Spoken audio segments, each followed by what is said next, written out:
Et si votre téléphone vous permettait d'acquérir une fraction d'un palace parisien, d'une œuvre d'art ou d'une start-up prometteuse? La tokenisation répond à cette question avec un grand oui.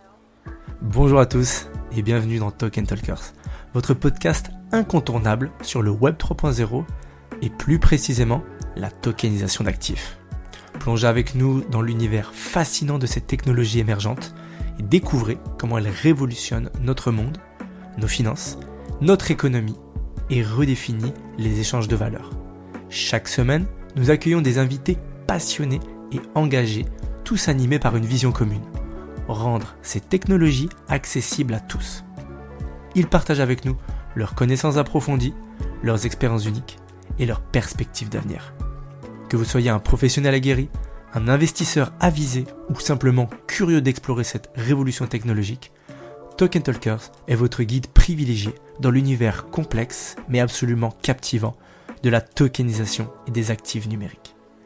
Installez-vous confortablement et préparez-vous à être inspiré.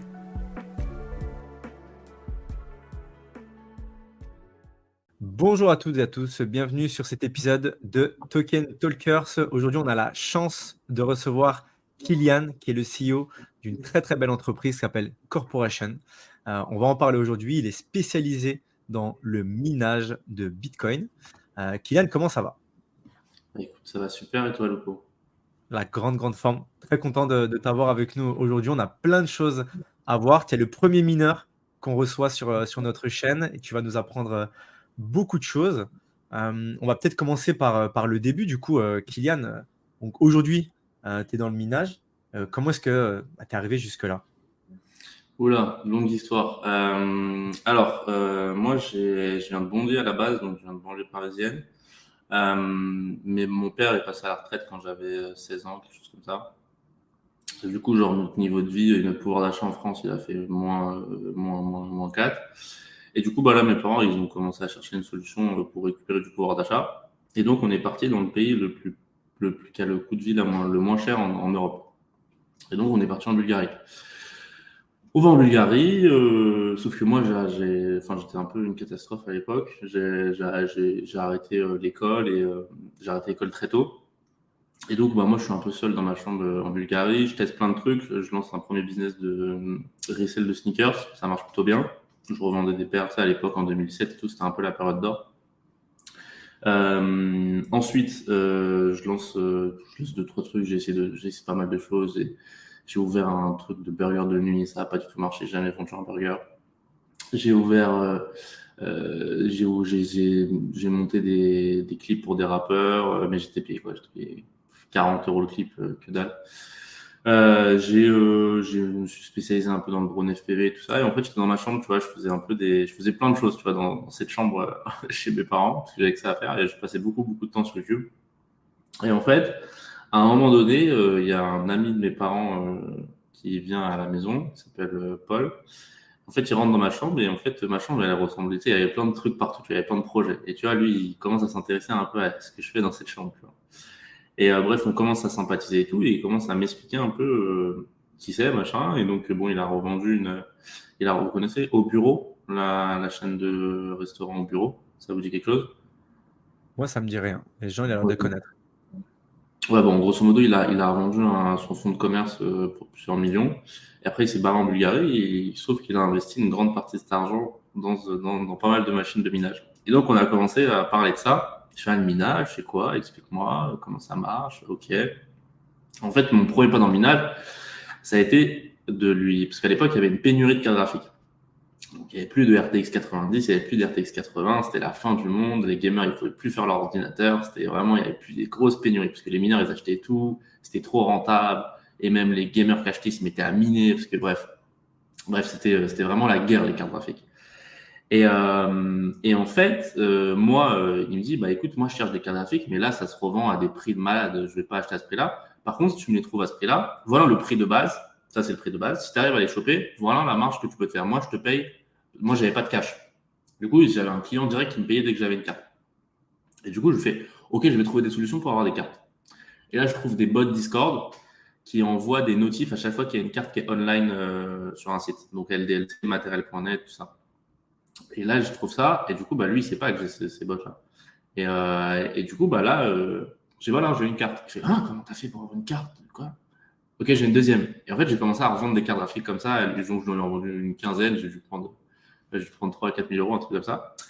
Et avec ces 3 à 4 000 euros que j'ai fait, j'ai acheté ma première. Bah, du coup, après, je me suis intéressé à ça. Il m'a fait, mais tu sais, c'est aussi intéressant de miner. Je fais, ah ouais, comment ça marche le minage? Explique-moi. Et donc là, il a commencé à m'expliquer comment ça marchait. Parce qu'on s'est vraiment noué d'amitié, genre très fort. C'était un mentor, clairement. Genre, moi, c'était le premier mec qui avait de l'argent qui s'intéressait à moi. Moi, depuis tout petit, je savais que fallait que je rencontre des riches, mais pour moi, les riches, ils n'existaient pas, tu vois. Genre, je les connaissais pas, tu vois. Genre, Ils c'était en étaient mode, cachés. ils étaient cachés, tu vois. Genre, je me suis dit, mais un jour, je vais y arriver, tu vois. Mais je savais qu'il y avait un truc de réseau comme ça, tu vois. Je savais qu'une personne, ça, ce mécanisme, je l'ai compris quand j'avais 12 piges, tu vois. Mais j'ai jamais réussi à rencontrer de riches et à intéresser des riches, tu vois. Genre, et là, vraiment, j'étais honoré, tu vois. Genre, putain, il est millionnaire et tout, il s'intéresse à moi, tu vois. J'étais un peu comme ça. Du coup, moi, j'écoutais tout, tu vois. Et, euh, et donc, euh, et donc voilà, et donc bah, au fur et à mesure, on se noue d'amitié. Euh, et donc j'achète ma première machine, il m'aide à la monter, mais c'est un peu technique, etc. Je le regarde, il m'emmène dans sa ferme de minage, etc. Je regarde, parce que lui, il avait des appartements en Bulgarie, dans lesquels il mettait plein de machines, parce que le kilowatt, il était pas cher en Bulgarie. Et donc voilà, et ensuite, à un moment, il part en France. Et là, il me dit, j'ai personne pour faire la maintenance de mes machines, est-ce que tu veux t'en occuper? Et moi, je dis, genre, en vrai, je m'y connaissais pas genre, j'étais incapable de faire de la maintenance, tu vois. Mais je dis, oui, oui, bien sûr. Tu vois, je dis, oui, oui, bien sûr, pas de problème. Bref, quand même, il me file les clés de ses appartements avec des centaines de milliers d'euros de machines. Et je me retrouve, alors, et donc, il m'appelle à chaque fois qu'il y a un problème. Toujours, il m'appelle. Du coup, moi, je passe mes journées dans ces fermes-là. Et en fait, bah, du coup, à chaque fois qu'il y a un problème, la vérité, c'est que je sais pas le résoudre, tu vois. Mais du coup, moi, je vais sur YouTube. Et en fait, pendant un mois, j'ai fait ma formation comme ça. Genre, j'étais dans une ferme, petit torse nu. Genre, il faisait super chaud. Et genre, à chaque fois qu'il y avait un problème sur une machine, genre, je devais le régler, tu vois. Et en fait, j'ai fait ma formation comme ça, tu vois. Genre, je me suis fait la main comme ça. Et donc, bah, après, au bout d'un mois, tu sais, tu passes un mois dans une ferme à régler que les problèmes, à saigner YouTube dans la ferme, à regarder des vidéos, comprendre, tester. Bah, au bout d'un moment, tu sais à peu près 90-95% des problèmes, tu vois. Quand tu fais ça tous les jours. Et donc, il revient. Et bref, du coup, là, je suis devenu un. Enfin, j'étais compétent, tu vois. Genre, je m'en sortais bien. Et là, je commence à. Et en fait, moi, je filmais un peu sur mon. J'avais un Snapchat à l'époque, mais je faisais 100 vues, tu vois. Mais je voyais que sur les 100 vues que je faisais, bah, il y avait plein de mes potes qui me disaient c'est quoi ça? Mais moi, je veux faire ça. Ma mère, elle voulait ça. Elle voulait... Et je captais qu'il y avait un intérêt de malade. Et genre, je me suis dit, mais attends, j'ai 100 personnes qui me regardent là, et sur 100 personnes, il y a 25% qui m'envoient des messages. J'ai jamais eu un taux de réponse aussi élevé à mes stories et tout, et j'ai capté il y avait un intérêt. Et donc là, je suis parti un peu d'une réflexion comme ça. Et est-ce que vous connaissez Hugues Trijas ou pas du tout? Ça vous dit quelque chose? Ça me dit French rien. Market. Vous savez pas le mec qui fait des tutos là Ah oui, oui, oui, oui, oui, oui. Maintenant que tu me dis oui, oui. Free Market. Ouais. Bah, lui à l'époque il n'avait pas beaucoup d'abonnés et en fait il parle une story de crypto et je lui envoie un message, tu vois. Et je me dis peut-être en fait à la base je savais pas trop où j'allais aller, euh, mais je lui envoie un message et il me fait, et en fait j'ai encore la conversation, il me fait mais tu sais tu devrais faire des formations et les vendre sur Udemy. Et moi, je fais, Udemy, c'est quoi ça, une formation? Moi, je connais pas, je sais pas ce que c'est, etc. Bref, je suis sur Udemy, je vois, c'est des formations à 10 balles. Je fais, mais moi, si je fais une formation, je vais pas la vendre 10 balles, en fait, tu vois.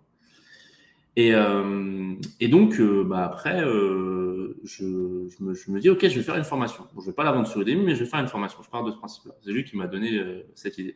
Donc, moi, je monte une boîte en Bulgarie, du coup, qui s'appelait Magic Card à l'époque, parce que mes parents avaient une boîte qui s'appelait Magic Home, je me suis dit, cartes graphiques. Et je monte une boîte en Bulgarie et bon, moi je connaissais rien, tu vois. Moi, c'est mon père qui m'a aidé. Ma comptable, elle me dit que je vais pas payer de TVA parce que je suis encore très très loin de dépasser le seuil des 20 000 euros de chiffre d'affaires annuel. Je dis ok, trop bien, je vais pas payer de TVA, quoi. Tu vois, genre, moi je savais même pas ce que c'était la TVA, tu vois. Je dis c'est quoi ce bordel? Et en fait, du coup après, je vais sur 5euros.com. Je trouve une agence qui s'appelle l'agence GLX. Je buy un site à 500 euros, un site Shopify, je mets tout ce que j'ai genre dans le site, tu vois, genre ce que j'avais mis dans ma machine, mais je mets tout ce qui me reste dans le site. Et là, je fais une formation, un PDF qui t'apprenait à monter ta machine de minage. Et donc, ce que j'avais appris, grosso modo, pendant ce mois-là de test. Et je fais ce PDF. Mais en fait, à un moment, je réalise qu'en fait, je vais vendre ça à qui? Parce que j'ai 100 personnes sur Snap, je vais vendre ça à personne, tu vois. Et je suis en mode, mais attends, mais qui va m'acheter ça? Mais moi, je pense que les gens, ils vont tomber sur mon site, ils vont m'acheter ça. Et bref, j'étais un peu. Et en fait, bref, le site est en train de se créer, la boîte est en train de se créer, etc. Et là, 3 jours avant le lancement auprès de mes 100 personnes qui vont lire sur Snap, ma sœur, elle me fait, tu sais, tu devrais créer un compte TikTok, tu vois, genre, elle me fait, tu devrais créer un compte TikTok. Je fais, bon, vas-y, on va tester. J'ai des vidéos de ferme de chez Paul, là, dans mon téléphone. Bon, j'ouvre le compte, Mining Corporation, je poste une vidéo, je fais genre, je suis passé, mais en vrai, c'est les cartes graphiques de Paul, hein, mais je fais genre, je suis passé de une machine à 200 machines, je sais pas quoi.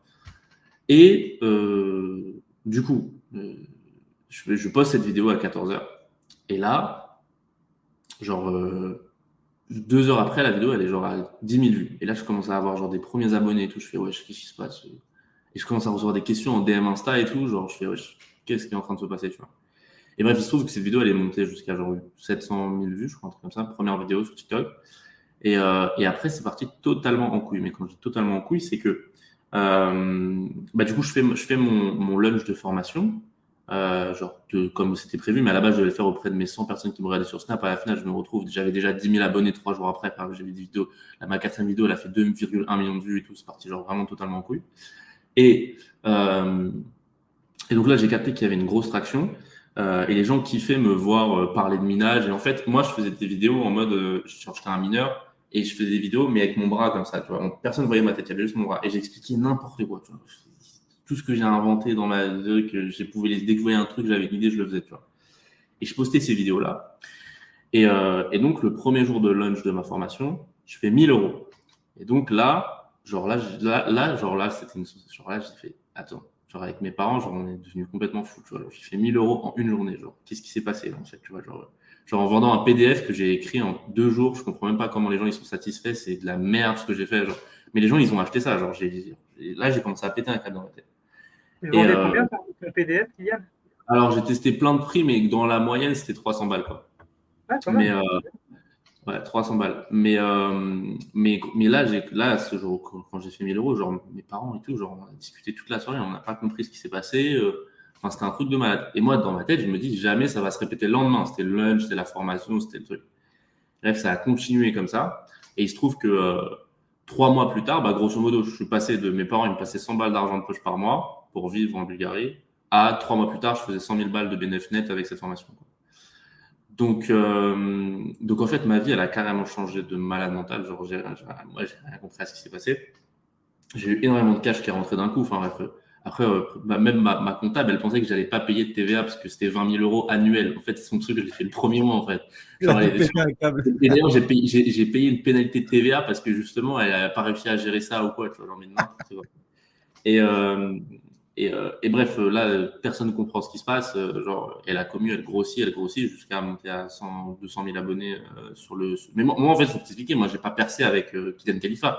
Moi, j'ai percé avec le compte de ma boîte. Genre, c'est un peu, tu vois, il n'y avait pas de personal branding. Il y avait un personal branding sur ma boîte. Et les gens, ils me connaissaient sous le nom de Mining Corporation. Et donc après, je fais ça. Et à un moment, donc, j'ai cette formation qui tombe très bien. Et là, on arrive en novembre 2021, pardon, novembre 2021.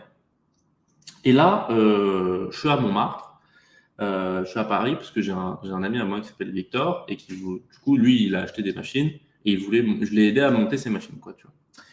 Et là, je prends une story à Montmartre, comme ça, j'appuie, je prends une story, genre, je mets juste que je suis à Montmartre, quoi, avec le compte de corporation, tu vois. Et là, il y a un mec qui répond à la story, il me fait, écoute, je suis à 3 rues de là où t'es, j'arrive pas à monter mon rig, je te paye, grosso modo, je te paye 2 000 euros, viens m'aider à le monter.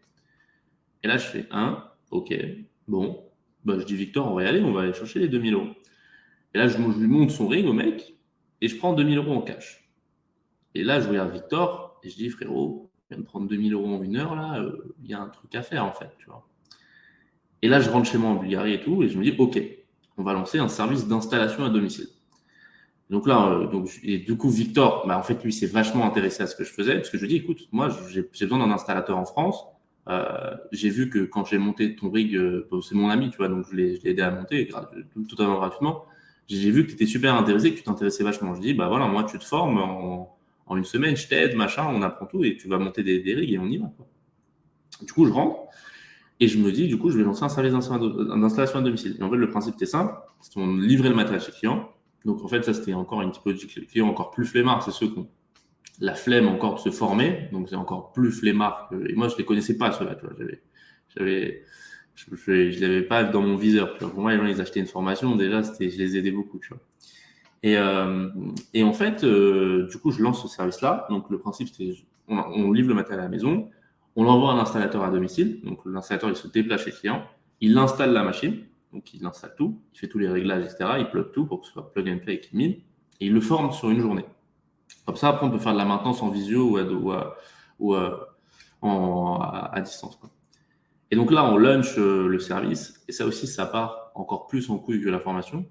Euh, il y a des périodes où on faisait genre 2 installations de minage par jour, genre, et on fait, non mais c'était n'importe quoi, genre, il y avait 15 installateurs dans la boîte, genre, mais les installateurs, ils avaient des vies de fous parce qu'en fait, donc on visait un marché français, mais on a fait des installations à Saint-Barthélemy, en Suisse, partout, genre, on a fait c'était mondial, genre, tous les expatriés français, ils nous envoyaient des messages, ils disaient, moi, je veux une installation là-bas, là-bas, là-bas, là-bas. Bon, bien évidemment, la plupart étaient en France, mais même en France, on a fait des installations, ils ont fait toutes les villes, enfin bref. C'était n'importe quoi. Genre, il y avait plein de vies dans la boîte, genre, il y avait toujours plein d'histoires. Et du coup, bah, ce Victor, c'est devenu à un moment le chef des installations à domicile, tu vois, le head of installation à domicile. C'est lui qui coordonnait un peu tout et qui allait, etc. Et donc, bah, bah, du coup, genre, on était vraiment en hyper croissance. Genre, je peux vous dire ce que c'est une hyper croissance. Genre, j'ai fait un peu plus de 6 millions d'euros de chiffre d'affaires en année 1 avec ces 2 produits, quoi. Donc, c'était vraiment, et juste sans dépenser. C'est ce qu'on Ouais, appelle une hypercroissance. sans dépenser 1 euro en ads, en sachant même pas ce que c'est une TVA au début quand tu commences. Genre, moi, j'ai tout appris sur le tas, tu vois. Genre, j'ai fait plein d'erreurs aussi, tu vois, mais grosso modo, j'ai fait beaucoup d'argent, genre très, très, très, très, très, très rapidement, de juillet 2021 à juillet 2022. Et ça, juste avec TikTok et Instagram. Juste avec ça, tu vois. Vraiment, il n'y avait pas de truc, c'était juste avec ça. Et après, le bouche à oreille. Et après, ça partait. Les mecs qui minaient, ils en parlaient à leurs potes, ils créaient des groupes, ils faisaient des mises en relation, des apportages d'ST. Et en plus, le pire, c'est que avant on ressemblait à rien, c'est-à-dire qu'on n'avait pas de site, genre moi j'avais un WhatsApp, genre tout est sur un WhatsApp, genre on crée des groupes installation Lupo 10K, genre on avait le budget, on se retrouvait comme ça, mais c'était n'importe quoi, genre c'était une boîte, elle était organisée, c'était le zouave, genre vraiment c'était n'importe quoi. Et malgré tout ça, genre ça faisait plus d'argent que toutes les startups que tu peux imaginer dans la Startup Nation, dans je sais pas quoi, tu vois, genre c'était vraiment une usine à cash, tu vois. Et tous les jours, on avait des leads qui venaient mais de partout. Genre, c'était impossible de gérer. Il y a plein de trucs. J'ai perdu beaucoup d'argent parce que j'étais pas super structuré. Mais enfin, pour vous expliquer à quel point c'était hardcore, pendant 6 mois d'affilée, on avait un calendrier qui était full de 10h jusqu'à 21h, je crois, sur des incréments de 30 minutes. Tu vois. Mais tous les jours, c'était full. Genre, il n'y avait pas un jour où c'était pas full. Tu vois. Et c'était comme ça tout le temps, tout le temps. Genre, on avait une tonne de leads. Genre, c'était n'importe quoi. Et donc, la boîte tourne super bien, etc. Et là, on arrive en juillet 2022. Et en fait, il y avait des rumeurs par rapport à ce qu'on appelle ETH 2.0. Et donc, cette mise parce que nous, on minait sur du GPU, tu vois. Donc, ça veut dire que ce qu'on minait principalement, c'est l'ETH, ce qui est plus rentable. Après, il y avait plein de cryptos à miner, mais bon, c'était un peu de la merde. Mais grosso modo, c'était l'ETH qui était plus rentable. Et là, en juillet, dans ces zones-là, là, 2020, fin, mi-2022, il se passe plein de merde. Premièrement, le prix de l'électricité en France, il passe de 0,14 à 0,22 du kilowatt. Donc, ça fait une énorme donne. Parce que les gens, ils ont leur machine chez eux. Les cryptos, elles s'effondrent en deux. Fini le bull run, machin. Ça part en bire. Et ETH 2.0 qui passe vraiment du coup en septembre 2022, si je ne dis pas de conneries, c'était quelque chose comme ça. Et donc bah, là, moi, je prends la décision de fermer la boîte en juillet 2022, parce qu'en fait, tous nos produits, bah, à la fin, ils devenaient obsolètes, parce que bah, tu pouvais plus... Enfin, les kilowatts, il avait trop augmenté, les cryptos avaient trop chuté, et tu pouvais plus miner ce qui avait plus rentable. Donc voilà. Et donc, j'ai super bien géré ça. La plupart, 90% de nos clients ont fait aussi un bénéfice sur leur matos quand ils ont vendu, parce qu'ils ont vendu au bon moment, J'ai fermé, genre, j'ai pas fermé en septembre, quoi. Tu vois, j'ai fermé en juillet. Donc, j'ai bien géré cette merde, quoi, tu vois. Et donc, tout le monde s'en est plutôt bien sorti. D'ailleurs, en attendant, genre, ils avaient miné, etc. Bref. Voilà. Et donc, après, je me suis retrouvé à faire 0 €, quoi. Genre, j'avais plus de business, moi. J'ai plus fait 1 € pendant 7 mois. Et ensuite, après, du coup, je me suis dit que j'allais. En fait, à l'époque, on s'intéressait pas du tout au minage de Bitcoin parce qu'en fait, tu minais sur des ASIC et en fait, le minage d'Ethereum, c'était tellement rentable qu'en fait, le minage de Bitcoin à côté, c'était genre, tu t'y intéressais même pas, quoi. Tu vois, enfin, le minage d'Ethereum, il y a des moments où tu rentabilisais ton matos en 4 mois, quoi. Tu vois, c'était n'importe quoi, tu vois. Genre, c'était quand toutes les planètes étaient alignées, c'était vraiment n'importe quoi. Et, euh, donc c'était tellement rentable que personne, enfin en tout cas sur de l'installation à domicile, sur du kilowatt français, tu t'intéressais pas trop au minage de Bitcoin. Euh, et donc en fait du coup je suis arrivé là et du coup j'ai commencé à m'intéresser au minage de Bitcoin. J'ai fait ok, il y a le minage de Bitcoin. J'ai commencé à avoir les rentas. Alors en France, tu perds de l'argent, mais je me dis ok, mais en fait tu peux délocaliser le matériel, tu peux aller chercher dans des pays où l'électricité n'est pas chère. Ok, jusqu'où ça peut aller le pas cher, etc. Et du coup, j'ai commencé à rentrer dans une réflexion de ok, on va peut-être partir là-bas. Et donc, pendant 7 mois, en fait, j'ai bossé et j'ai travaillé une nouvelle offre, qui est l'offre d'aujourd'hui d'ailleurs. C'est un service d'hébergement de machines où on s'occupe de tout. Et en fait, la différence, c'est que avant, au lieu que les clients avaient leurs machines chez eux, maintenant, elles sont chez nous. Et en fait, ce qui permet que nous, moi, j'ai négocié des contrats d'élec, des terrains, des conteneurs, des équipes de maintenance, etc., etc. Et donc, déjà, le client, il a plus le bruit, la chaleur, etc. Bref, tout ce que ça peut engendrer une machine de minage chez lui. Euh, surtout, en fait, c'est dans des pays où l'électricité est pas chère. Et donc, pour vous donner un exemple, nous, le site où on installe en ce moment, c'est aux États-Unis, en Iowa, et on est à 0,07 € du kilowatt. Contrairement en France où tu es à 0,22. Donc tu es à 2, 3, 4 fois moins cher que ce que tu peux retrouver. Et donc là, c'est intéressant, très intéressant même. Tu as des rentas actuels qui tournent entre 30 et 40% là, avec le prix du Bitcoin actuel sur les nouvelles machines, 2 ROI par an. Bien évidemment, la renta, c'est quelque chose qui varie tout le temps parce que si tu mines du Bitcoin, ça veut dire ce que tu mines, ça varie en fonction du prix du Bitcoin. Et, euh, et donc voilà. Et donc voilà, grosso modo, le service d'aujourd'hui, un peu l'histoire de corporation. Ah, j'ai Donc vu, voilà. il y a le tatouage là qui est là. C'est quand même Ouais. ouais, c'est le bébé qui a été En qui t'a. fait, si tu veux la petite histoire de ce tatouage, c'est en fait ma mère, moi, je veux me tatouer, je suis un peu tatoué, j'aime bien écrire sur mon corps. Ok. Et ma mère, elle veut pas, ma mère, elle m'a toujours dit, te tatoue jamais, jamais de la vie. Elle a jamais voulu m'offrir un tatouage. Moi, depuis mes 14 piges, je voulais me tatouer, tu vois. Et elle m'a dit, Ok. mais t'es malade, genre vraiment, jamais de la vie tu fais ça, tu vas jamais te faire embaucher, etc. Et quand je suis devenu millionnaire en patrimoine, je suis parti me tatouer. Du coup, genre, moi, je lui dis, voilà, c'est grâce à ça, Ouais. je pense que j'aurais jamais besoin de me faire embaucher, quoi, tu vois. Et c'est juste pour faire ça, en vrai. Je m'en fous, en Ok. vrai, tu vois. Et donc, Non, très cool. Très et donc très cool. voilà un peu la petite histoire et là où on en est aujourd'hui. Et donc aujourd'hui, c'est une boîte qui tourne bien. Et on a bien rebondi, quoi, tu vois. Donc voilà. Ah, donc full BTC, du coup, minage Bitcoin. Donc voilà, Alors, n'importe qui peut te contacter et dire voilà, j'ai besoin d'une machine, 5 machines, 10 machines, peu importe. Et c'est toi, ça. directement, tu vas le réinstaller sur un des terrains là où il y a toutes les autres machines, l'équipe de maintenance, etc. C'est un service qui est clé en main. Il y a quelque chose d'intéressant avec ça, on en parlait en off, c'est que les gens vont plugger directement leur wallet à la machine. Vous ne faites C'est pas ça exactement. d'intermédiaire financier. Alors, c'est pas nous qui recevons les bitcoins, c'est que le client qui Voilà. reçoit l'intégralité des bitcoins et ensuite il règle sa facture d'électricité. Ouais. Donc c'est d'ailleurs pour ça qu'on prend, c'est normal, on prend toujours un mois d'avance sur Ouais. le paiement d'électricité pour jamais être en déficit, parce qu'on a des énormes billes d'électricité qui tombent tous les mois. Après, il faut aller récupérer l'argent chez tous les clients, quoi. Mais, euh, mais donc voilà, et oui, oui, donc tous les clients et donc on a une app maintenant, donc une app qui s'appelle Corporation, et donc dessus où tous les clients peuvent suivre leur minage en temps réel, c'est-à-dire quand on débranche une machine, ils le voient, quand on la rebranche, ils le voient, tout ce qui est mis en temps réel, le nombre de BTC qui est mis en temps réel, le hash rate, les revenus attendus, ce que tu as reçu le dernier mois, etc. Et donc ouais, c'est une boîte qui est quand même vachement bien avancée, c'est un truc super bien structuré. Ça fait longtemps que je bosse dessus. Ça fait un moment Bravo, maintenant. bravo Kylian pour tout ça. c'est très intéressant d'écouter en fait ton parcours parce qu'en général, les gens qui arrivent dans le minage de crypto, c'est qu'en général, ils ont déjà commencé par les cryptos. C'est-à-dire qu'ils ont commencé à s'intéresser, à investir dans les cryptos et après ils se sont dit, ah aussi, je peux faire du minage et gagner de l'argent avec les cryptos. Toi, c'est pas du tout ça. Tu es arrivé dans les cryptos en commençant par le minage. Ah, c'est complètement l'opposé de tout le monde. Moi, je suis arrivé dans les cryptos parce que je voulais revendre des chartes graphiques. Bah voilà, non, mais c'est ça qui est incroyable. C'est comme ça que j'ai commencé. C'est grâce et à la pénurie. Tu as commencé par miner, installer, réviser des machines et après tu t'es dit, bon, tout ça, ça me fait gagner des cryptos, mais c'est juste incroyable. Donc, tu es vraiment l'opposé de la logique des autres. C'est-à-dire que les autres, ils commencent à s'intéresser aux cryptos. Après, j'étais petit. Hein, moi, je suis jeune, hein, j'ai 20 ans. Tu vois.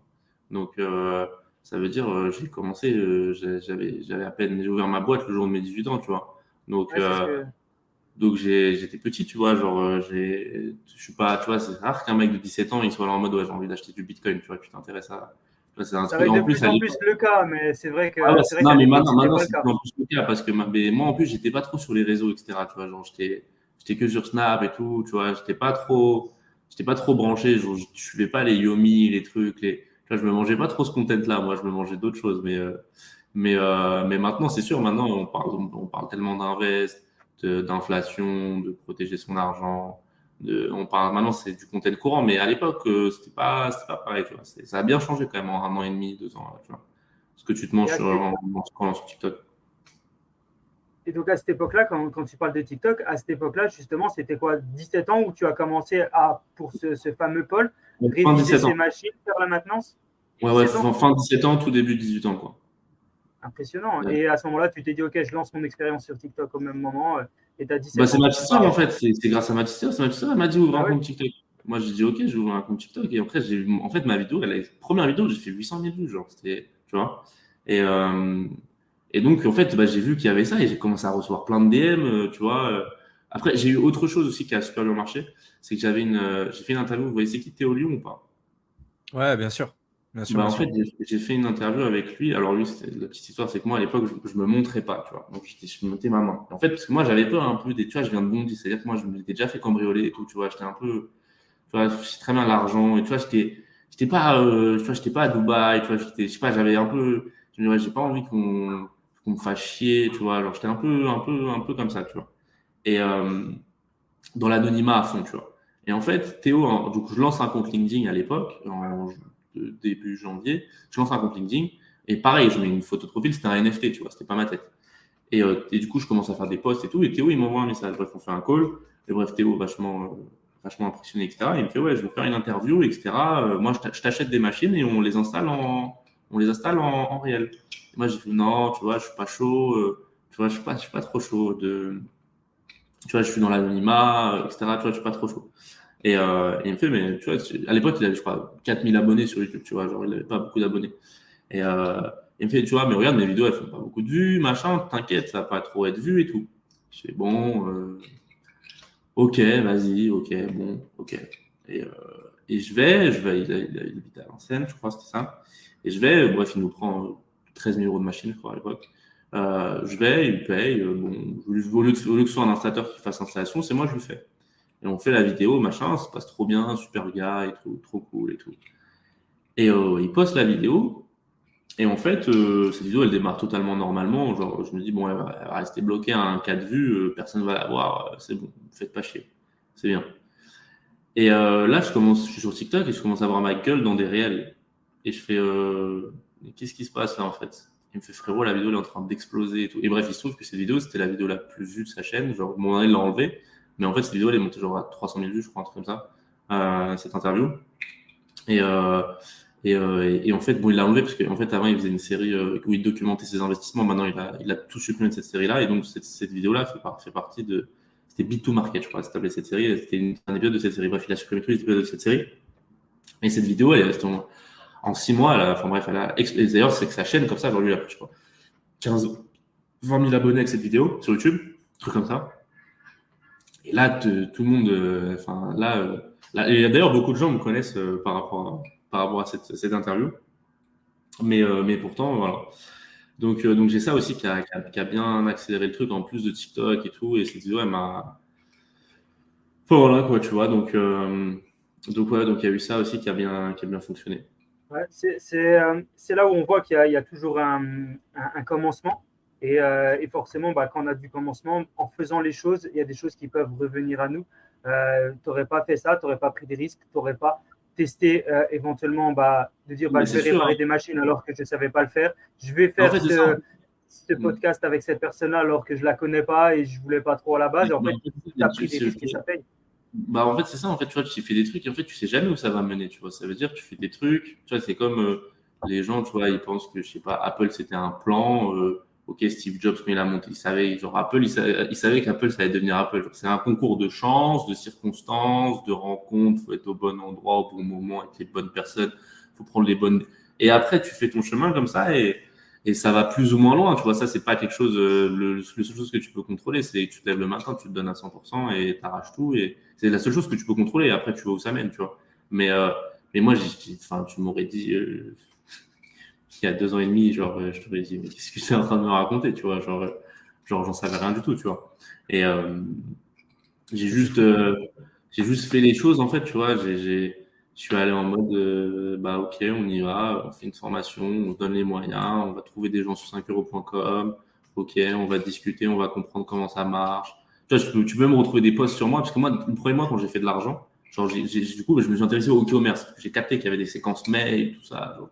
Et en fait, je peux me retrouver des posts de moi, je crois, dans des groupes FB, où je dis, salut les gars, j'ai lancé une boutique, j'ai vendu ça, ce mois-ci, j'ai fait 30 000, je crois, je sais plus combien, 30 000 euros en organique, et tu vois les mecs qui me répondent. Et tu vois, j'étais en mode, c'était pas juste je me laissais faire de l'argent, tu vois, j'étais en mode, ok, maintenant je fais de l'argent, maintenant ok, je suis sur un site, ok, c'est de l'e-commerce, ok, ça commence à marcher l'e-commerce, ok, il y a des séquences mail, ok, il y a des SMS bump, Klaviyo, ok, je vais prendre un freelance pour faire des séquences mail, bam, ça m'a rajouté 20 000 euros de CA, et etc., etc. Tu vois, j'étais toujours en mode, ok, bon, je n'y connais rien, mais je vais apprendre, tu vois. J'étais un peu dans cette mentalité que j'ai fait, en fait, je suis dans cette mentalité depuis, tu vois, je sais pas, j'ai laissé tourner une formation et je faisais des TikTok, tu vois, j'étais en mode, ok, Mm. bon, qu'est-ce que je suis en train de faire? J'ai vu que ça marche, maintenant on va essayer d'aller chercher plus. Et j'ai toujours été comme ça. Et aujourd'hui, c'est pour ça que j'ai une boîte qui est quand même, tu vois, j'ai une boîte, c'est une boîte qui fait de l'argent et deux qui est bien structurée, tu vois, c'est bien agencé, tu vois. Et aujourd'hui, aujourd'hui, la vérité, c'est que juste je reçois de l'argent et j'envoie de l'argent, tu vois. C'est ça mon job aujourd'hui. C'est juste Ouais. ça. Et ça a pris un peu de temps, tu vois. Mais donc, euh, mais donc voilà. Il y a ce truc, je trouve ultra intéressant, ce que tu as dit, c'est que au final, voilà, tu étais là en mode, tu t'es dit en fait dès le début, si je veux faire de l'argent, c'est que je dois avoir des skills, c'est que je dois avoir des compétences.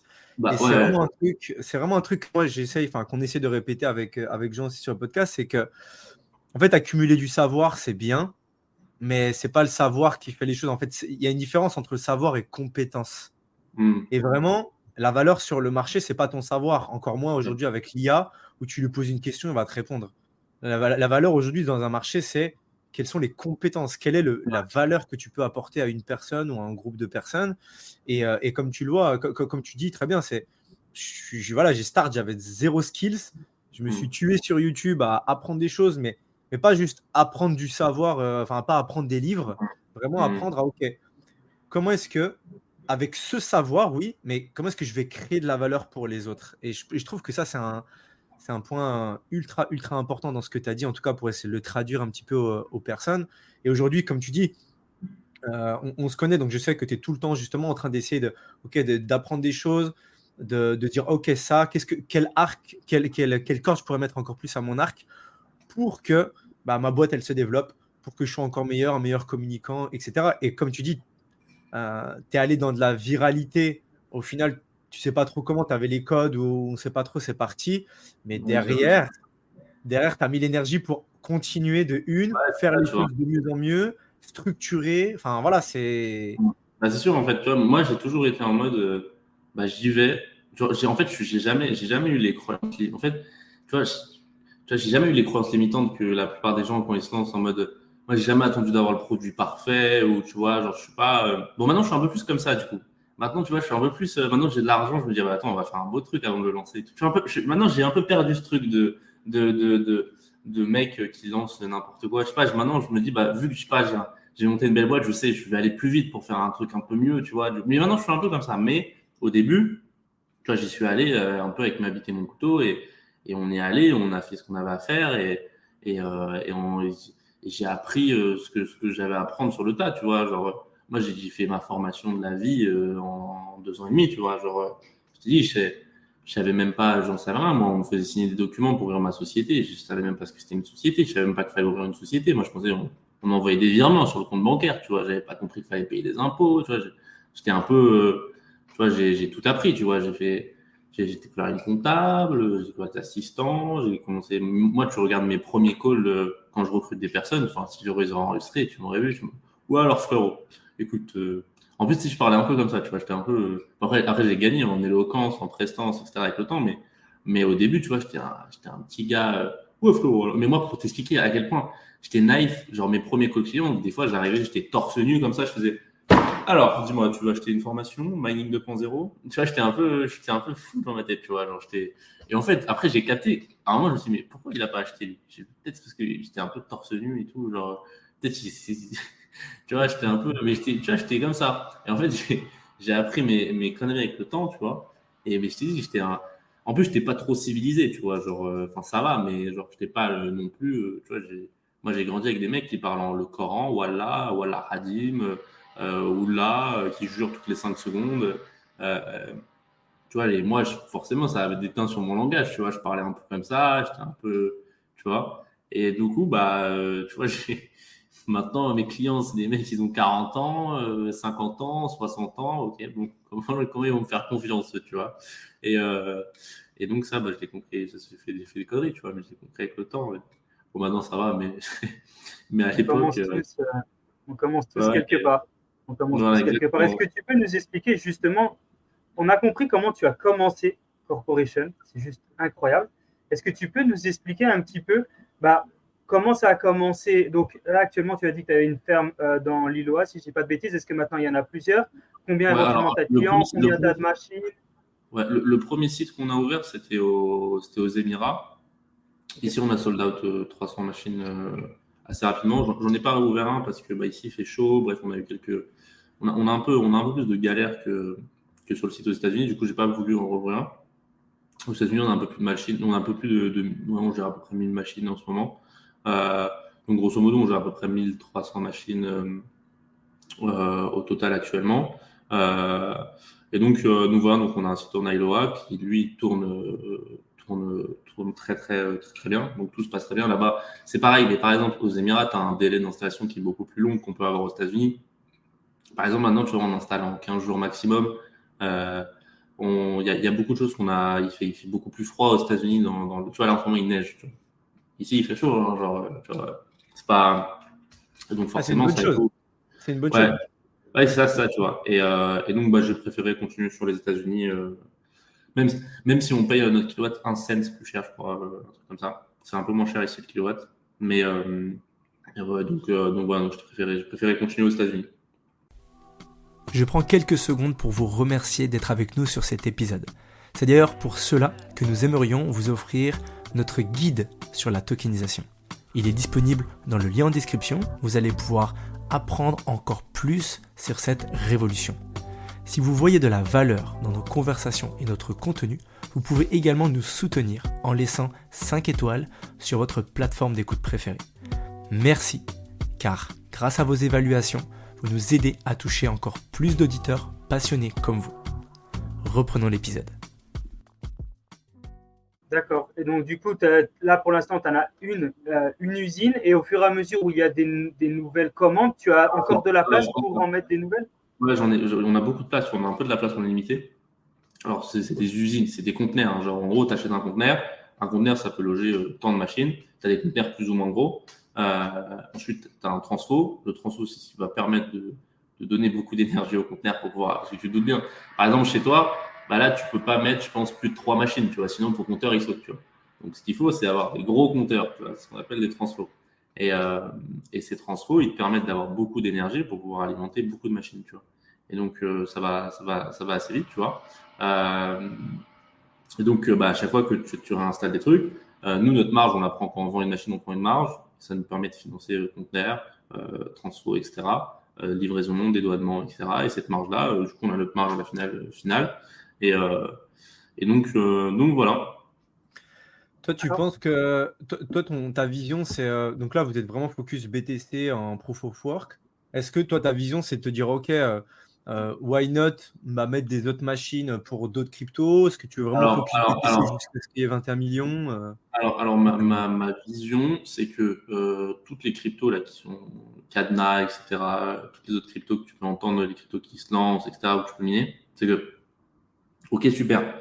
Sur le papier, c'est direct. Quand tu regardes, tu as une nouvelle machine qui sort, ouais, c'est trop rentable. Sauf que, en fait, le problème, c'est que dès que les machines, elles se branchent dans la vraie vie, bah, en fait, la renta, ça n'a rien à voir. La renta, elle s'effondre. Parce que, d'accord, tant que, par exemple, Bitmain sort une nouvelle machine, ok, bon, là, elle rapporte, putain, elle coûte 30 000 balles, et elle rapporte 1000 balles par jour. Waouh, truc de ouf, j'achète. Sauf que les machines, il n'y a aucune machine de brancher. Donc, tu as ce qu'on appelle la puissance de calcul sur le réseau. C'est le nombre de mineurs branchés en même temps sur un réseau. Donc, il y a le même nombre de récompenses, mais les parts, du coup, ça se partage entre plus ou moins de mineurs. Et donc, bah, forcément, quand tous les mineurs arrivent chez tout le monde et que tout est plug, bah, d'un coup, il n'y a plus de renta. Tu vois. Et donc, bah, tu as acheté ta machine 30 000 qui te rapporte à la finale, qui devait te rapporter 1000. Alors, elle te rapportait 1000, c'est vrai, mais elle prend 2 mois à arriver. Donc, le temps qu'elle arrive, tu vois, c'est. Et donc, on peut vendre ce genre de machine, tu vois. Maintenant, moi, même niveau sales et tout, c'est beaucoup plus simple de faire un product, one product. Nous, on vend une machine pour une crypto et basta, tu vois. Maintenant, s'il y a des gens qui viennent nous dire, écoute, je veux vraiment miner cette crypto, voilà, j'ai vraiment miné ça, est-ce que tu peux le faire? Pas de problème, si tu as vraiment envie de le faire, je le fais. Mais si on commence à, ok, voilà, toutes ces cryptos-là, ok, il y a 10 cryptos à miner, il y a 10 machines par crypto, et puis il va être non, mais j'en sais rien, moi, de ce que tu me racontes, quelle machine est meilleure, qu'est-ce qui se passe. Nous, ce qu'on a fait, c'est qu'on a pris le plus sécurisé, donc BTC, le plus constant, ça fait 10 ans que ça se mine, le plus rentable, et basta, tu vois, on a pris ces 3 facteurs-là et on s'est dit, en fait, on va faire du one product et on va simplifier, et à chaque fois, on va vendre la machine la plus rentable, tu vois, du moment. Et donc, c'est ce qu'on fait, tu vois, il n'y a même pas de friction au choix, tu vois, on n'est pas sur Amazon en train de. Les mecs, ils y connaissent rien, genre, ils en savent rien ils savent même pas ce que c'est des TH, ils savent pas ce que. Ça reste qu'une niche, ça reste quand même ultra niché.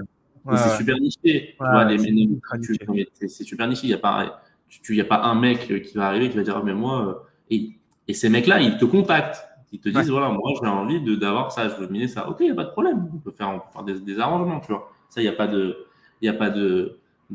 souci, quoi, tu vois. Mais donc, voilà, quoi, tu vois. Donc, nous, on est sur du one product, sur une one crypto, et on vend la même chose chez tout le monde.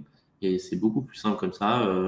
Et c'est nous qui avons fait le travail en amont de choix. Maintenant, on peut les vendre, il n'y a pas de problème. On sait les acheter, ces machines, on sait les installer, c'est pas un problème. Le problème, c'est que nous, on n'a pas envie que quelqu'un nous dise, ouais, mais vous m'avez vendu une machine 30 000. C'est pas rentable. Maintenant, la crypto, elle s'est effondrée. Genre, tu vois, non. Nous, BTC, on sait que ça, c'est là depuis longtemps. C'est la plus grosse crypto, c'est la crypto la plus sécure. C'est la crypto, si la dernière crypto à s'effondrer, ce sera bien BTC. Si le marché des cryptos doit disparaître un jour. Et donc voilà. Donc, moi, je suis plus dans un business de longévité que de rapidité, quoi. Et ça, c'est une data que j'ai pas. Je sais pas si tu l'as. Pour quand est-ce que normalement c'est prévu du coup la fin, enfin genre les derniers, parce que ça fait 21 millions. 136 ans, je crois. Il y a encore 136 ans Ouais. pour les 2 millions de bitcoins là, qui restent à miner. Ouais, ça va. Ah ouais. Ah donc c'est un business qui devrait durer encore quelques années. C'est un business qui fait que grossir, hein, genre là tu vois, c'est même pas moi. En fait, moi, à un moment, je pensais que j'étais un gros, et après, je suis parti à Miami. Je suis parti dans le plus gros salon de mining du monde qui s'appelle Mining Disrupt. Et en fait, genre là-bas, j'ai réalisé que j'existais pas, tu vois. Genre, j'ai vu des trucs, j'ai fait, ok, bon. Genre vraiment, j'étais pas à ma place du tout. Genre en fait, parce qu'en fait, il y a plein de boîtes où tu sais. En fait, il y a énormément de boîtes de mining où leur business, c'est juste de miner. Genre, la plupart des. Moi, mon business à moi, c'est de vendre des machines, je prends la marge de machines, avec cette marge-là, je rachète des machines pour nous, etc. Tu vois. Mais notre business, c'est pas que de miner, tu vois. Moi, je mine pour moi, mais c'est pas que de miner, tu vois. C'est pas le business model de corporation. Mais le business model de énormément de boîtes de mining, il y a des boîtes de mining comme Core Scientific, Hut 8, il y en a plein des boîtes de mining où leur sort business model, c'est de miner. C'est-à-dire que eux, ils lèvent des fonds, ils rentrent en bourse et ils minent. Mais ils minent en quantité, ils te sortent des millions d'euros par mois de minage. Tu vois, tu vois, c'est énorme. Genre, Core Scientific, je crois, ça a 500 000 machines. Tu sais ce que c'est, 500 000 machines? Ah ouais. C'est titanesque, tu vois.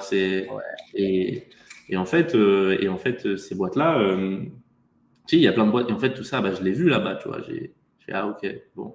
500 000. Et en fait, j'existe pas, tu vois. Je sais très bien. Mais là-bas, j'ai capté que j'existais pas dans ce truc, tu vois. Mais c'est bien parce que ça donne aussi la vision de. En fait, c'est un truc où, genre, ces Core Scientific, ils sont pas sur TikTok en train de faire du TikTok. Ouais. Ils en ont rien du tout, en fait. Tu vois. Du coup, tu les connais pas. Genre, si je t'en parle pas là, tu les connais pas. Tu vois, c'est un truc de c'est pas un truc que tu peux. Moi, tu vois, nous, on est des mecs d'internet, donc c'est pas un truc que tu vois sur internet. C'est un truc que tu vois dans des salons, tu vois. Et en fait, j'ai capté que j'existais pas du tout là-bas. Tu vois, genre, voilà. Et ils sont tous, les machines, ils sont tous aux States en général. Ouais, non, alors, bah, maintenant, il y en a, mais la plupart, en fait, il y en avait énormément en Chine. C'était là-bas, parce que là-bas, le kilowatt, il était à 0,02, je crois. Il y en avait énormément en Chine. Et après le minage, enfin, le gouvernement chinois, il a dit stop, on arrête. Et donc, en fait, mais à un moment, je crois que la plupart des machines, c'est en Chine, ils sont tous partis aux States. Mais aux States, au Texas, en Iowa, des États comme ça. Parce qu'il y a beaucoup par exemple, nous, la compagnie d'électricité, notre compagnie d'électricité, c'est une compagnie d'électricité qui a que des clients en mineurs. Genre, ils n'ont pas de foyer ou tu vois. Genre, ils existent parce qu'il y a des mineurs qui leur payent des billes d'électricité tous les mois, tu vois. C'est juste ça. Ils se sont créés, ils se sont dit, bah, écoute, il y a beaucoup de mineurs, on va créer une compagnie d'électricité. En fait, c'est toute une économie, tu vois. C'est toute une économie. Donc voilà. Il y a tout un truc qui s'est créé autour de ça. Le bon endroit avec le bon pricing au niveau de l'électricité. Tu peux négocier encore. Donc beaucoup de monde. Ouais, et puis comme tu dis, si là il neige, etc. Après, il y a d'autres choses qui se développent, tu vois. Genre ici aux UAE, il y a, bon, nous, ça se passe bien en vrai, tu vois, mais ça se passe beaucoup moins qu'au State. Mais ici, il y a Marathon Digital, qui est une énorme boîte de mining aussi. Ils se sont associés avec le gouvernement d'Abu Dhabi et ils ont ouvert une ferme, je crois, à 500 M, là, il y a pas très longtemps. Et donc, c'est fat. Même, il y a des technologies, il y a l'hydro qui commence à arriver. C'est des machines qui sont dans l'eau. Ouais. Donc là, mais en fait, là, le problème, c'est qu'actuellement, pour vous expliquer un peu, pour loger, je vais vous dire, parce qu'au Mining Trip, j'ai visité un conteneur hydro, tu vois. Et donc, je vais dans le conteneur hydro, bref, c'est incroyable, genre, c'est magnifique, tu vois, c'est de l'orfèvrerie. Et je vais dans le conteneur et tout, genre, on visite en mode je suis client. Moi, je me dis, ok, bon, on va voir combien ça coûte, ce truc. Et bref, du coup, je rentre dans le conteneur, il me visite, machin, il m'explique les choses, bah, machin, ok, pas de problème, ok. Combien ça peut loger de machines? 720 machines. Ok, bon, déjà, c'est énorme, un conteneur qui peut loger 720 machines. Et fait, c'est full plug and play, etc. Tu as juste à brancher, etc. Ok. C'est combien le prix du conteneur? Ouais, c'est 3,6 millions, mais là, c'est le modèle d'expo, on est à 3,1 millions la promo. Juste pour loger les machines. Juste pour mettre les machines. Ah ouais, non, mais t'imagines un peu. Wow. Tu vois? Et un conteneur standard, c'est combien pour qu'on puisse ouais, faire la comparaison? Ça dépend la taille, mais ça peut aller de. Ça dépend, tu peux le faire toi-même aussi. Hein, genre, ça dépend. Ça pour l'équivalent en taille, pour 720 machines, par exemple. Ça peut être 20 000 à 200, un truc comme ça, tu vois. Donc, c'est 200 000. Ouais. Ça dépend, tu vois, en fonction de la taille. Ça peut aller encore au-dessus sur certains trucs, parce qu'il y a des boîtes qui proposent du full plug and play, donc ils font du transfo, câble, conteneur, etc. Ça dépend, tu vois. Et d'ailleurs, en fait, toutes ces boîtes-là, en fait, je les ai vues à ce salon-là, tu vois. Genre là, j'ai des cartes de visite. C'est des business qui marchent en carte de visite, tu vois. Moi, je connaissais pas ce monde-là, tu vois. Genre là, j'ai pris toutes les cartes de visite, j'ai 30 cartes de visite. Et en fait, il y a des boîtes, je savais même pas qu'il y avait des boîtes qui existaient où, par exemple, il y a une boîte, genre son seul job, genre c'est une boîte, ça s'appelle, bon, je ne sais même plus le nom, mais j'ai la carte de visite, c'est de transporter les machines de minage. Genre en gros, leur business model, c'est de transporter des machines de minage. Genre c'est une boîte de transport qui est spécialisée dans le transport de machines de minage. J'ai fait what the fuck, genre, ok. Moi, je passais par les transporteurs normaux, tu vois. Mais je savais pas qu'il y avait une boîte. Leur business model, c'était de transporter. Et ok, bon, je transporte 400 000 machines par an. Ok, bon. Ok. Ah ouais. Ouais, puis comme tu dis, c'est vraiment une économie, quoi. Et du coup, tout est bien pensé pour ça, pour les machines, etc. Ouais, bien sûr. Non, c'est sûr. Mais comme je t'ai dit, ouais, c'est pas un truc d'internet, tu vois. Il y a des mois, moi je suis sur Internet, tu vois, mais il y a des gens, ils se font mis sur Internet, ils marchent sur WhatsApp et ça transfère des milliards, tu vois. Mais, euh, mais donc ouais. Ah, c'est de la folie. Ouais, franchement. Et selon toi, du coup, ouais, donc ouais, il y a encore l'avenir du minage, en tout cas, il y a encore beaucoup, beaucoup de choses à faire. Bah, en fait, c'est simple. Tu sais, moi, je suis un petit. Moi, ce que je vois, Ouais. c'est ce qui se passe chez les gros, tu vois. Et la seule chose que je sais, c'est que bah, là, ils ont fait que construire des fermes, que Ouais. acheter des machines, des machines, des machines et des machines. USDT, ils ont Terre, ils ont monté une ferme à 600 M, je crois. Enfin bref, c'est que de l'investissement de malade qui est en train de se faire de partout. Ça fait que construire, tu vois. Donc moi, c'est ça que je regarde, tu vois. Je me dis, tu vois, je suis petit, donc moi, je suis un micro, tu vois. Je regarde pas. Moi, je peux te dire mon avis à moi, mais mon avis à moi, on n'en a rien à foutre. Tu vois, moi, ce que je regarde, c'est qu'est-ce qu'ils font les gros. Ouais, Bon, bah, ok, ils font que acheter, on va acheter, tu vois. ouais, ouais, 100%. Et, c'est ça, hein. Ouais, ok. Ouais, donc, une question que j'avais aussi par rapport à ça, au niveau, donc aujourd'hui, donc voilà, on sait on a les deux techs, on a Proof of Stake et Proof of Work. Il y a d'autres techs qui sont en train d'arriver justement pour remplacer ça, ou Je crois pas. on reste ouais, sur ces deux. Sur ces Peut-être je dis deux... des bêtises, mais je crois pas. Ok. Je pense pas. Ah, donc on reste avec ce qui marche, ce qu'on sait faire Ouais, je et crois. Après, sûrement, il y a des choses qui vont arriver après. Mais, euh, mais non, je crois pas. À un moment, il y avait un truc qui se minait avec des disques durs. Ça s'appelait. J'ai plus le nom.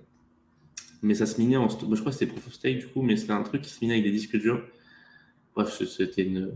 J'avais acheté quelques disques durs, des SSD, des choses comme ça. C'était il y a longtemps, hein, c'était à l'époque. Je ne me rappelle plus le nom, c'était une crypto qui a été lancée. En gros, tu truc et tu minais avec des disques durs. Donc ça, c'était top parce que les disques durs, ça consomme 4 watts. Tu vois. Ça consomme pas d'électricité. Donc si ça fait de l'argent, c'est bien. Mais du coup, non, il y a plein de gens qui ont perdu de l'argent. Ils se sont retrouvés avec 1000 disques durs. Ouais. Mais bref, ça, c'était le seul truc que j'avais un peu différent. Mais ouais, je me rappelle plus du nom de cette crypto. Mais c'est il y a longtemps. Justement, on parle Ouais. des deux options de minage. Donc, tout au début du podcast, tu expliquais qu'à un moment, bah, tu étais sur de l'Ethereum quand tu as commencé. Et l'Ethereum a changé. Donc, on est passé sur de l'Ethereum 2.0. Et du coup, ça coûtait, c'était beaucoup moins intéressant et que l'électricité était super chère parce que tu étais en France.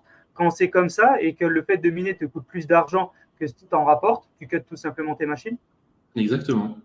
Alors il y a des boîtes qui vont facturer des frais de maintenance, etc.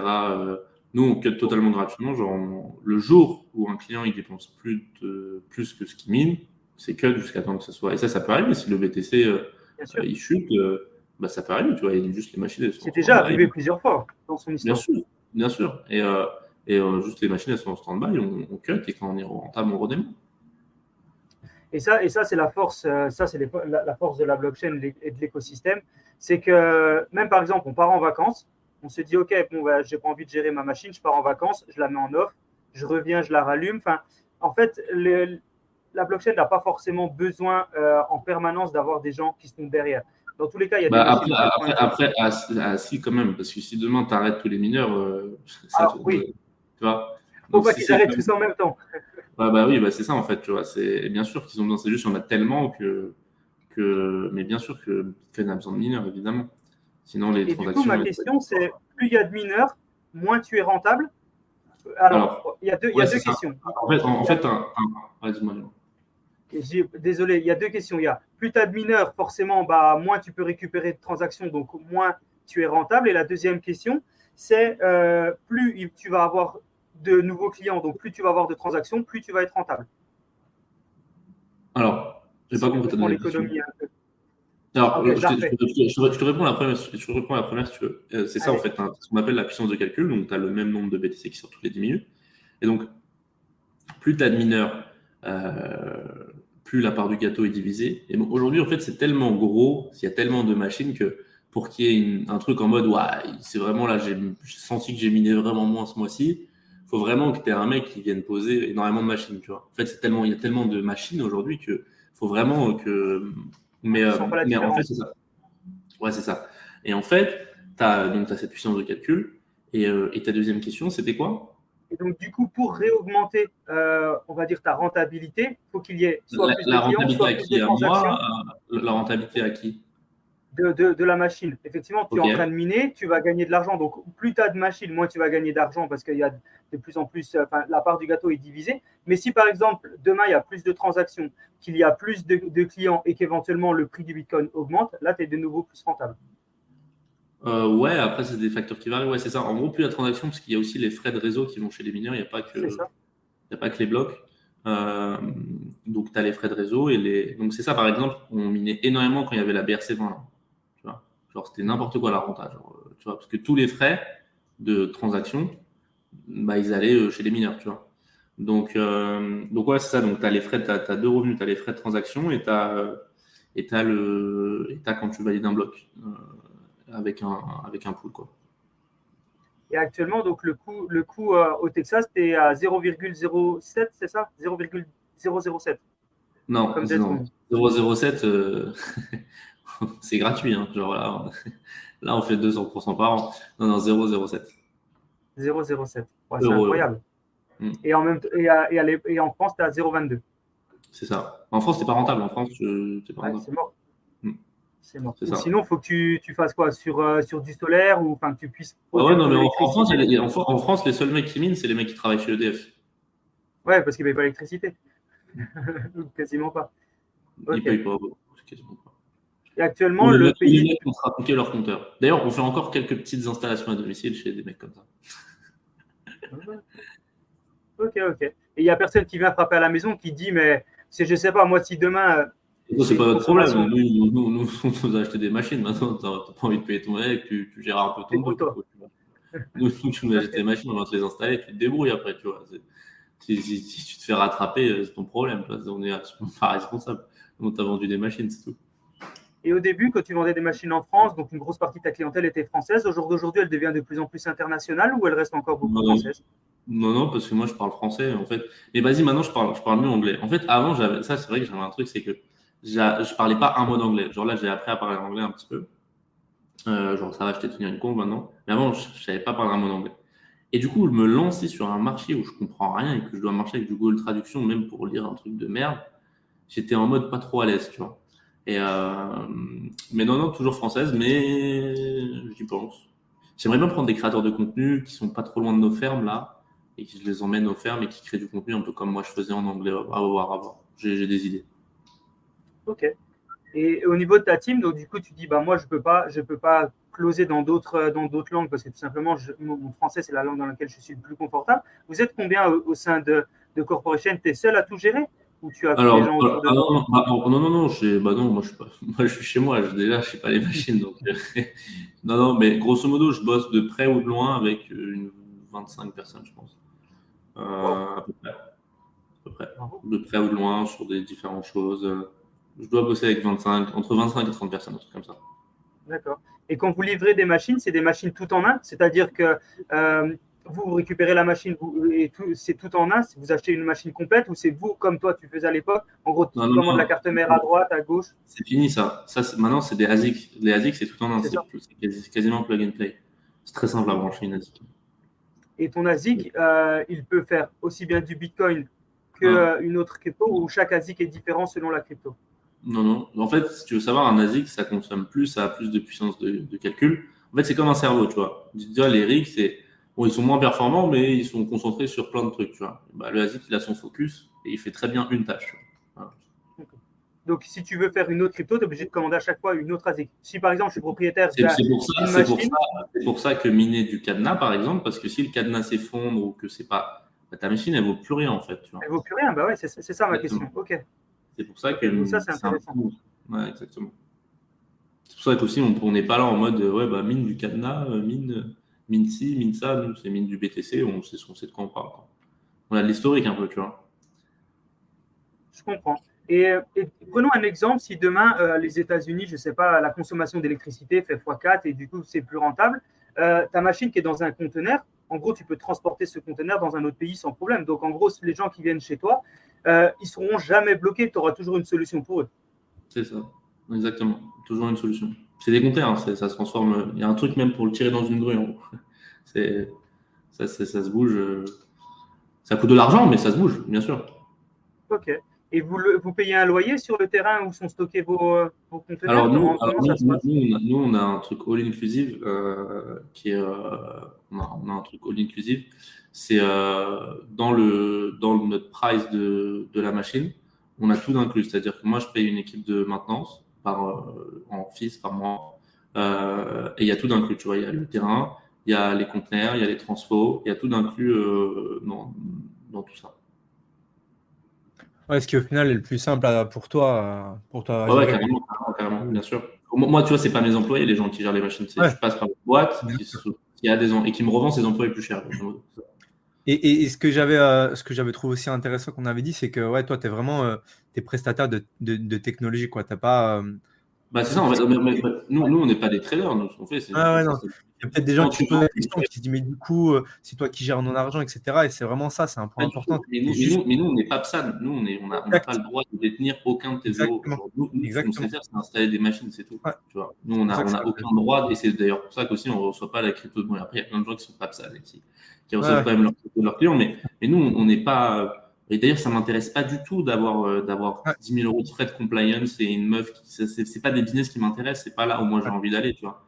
Moi, c'est pas. C'est pour ça que j'ai un pied dans la crypto sans être dans la crypto, parce que la crypto, niveau réglementation, c'est une galère. Et moi, j'ai un business qui me plaît parce que je bénéficie de la hype et de l'envie, etc., de la crypto, sans toutes les contraintes légales. Et vas-y, il faut faire des PSAN. Un PSAN, ça coûte 150K, je crois, à avoir. Ouais. Et ça te permet juste de détenir la crypto de tes clients. Genre, ça pue la merde, tu vois. Ah, Donc, c'est pas. c'est C'est pas pour et, tout le monde. et en plus, après pour le PSAN, tu as des abonnements pas possibles sur des trucs de déclaration. Moi, j'ai pas envie de me faire chier avec ça, moi, j'ai envie de me faire chier avec faire du cash, en fait. J'ai pas envie de me faire chier avec. Moi, j'installe des machines, c'est tout. Ouais, non, et je te rejoins beaucoup sur ce que tu dis en mode j'ai un produit, un focus, un service. Enfin voilà, vraiment, tu fais un truc et tu le fais parfaitement, tu es expert. Exactement, c'est exactement ça. Tu vois, je fais un truc, mais je le fais bien. Tu vois, je préfère. Tu vois, et j'ai pas envie. Moi, tu vois, par exemple, c'est con, mais toutes les boîtes. On parlait de Marriott tout à l'heure, mais moi, c'est pas du tout des business qui m'intéressent, tu vois. Après, ça, c'est des business à valorisation. C'est-à-dire, OK, Ouais. ça vaut de l'argent, tu vois, sûrement, ça va être racheté par un Binance, dans quelques années.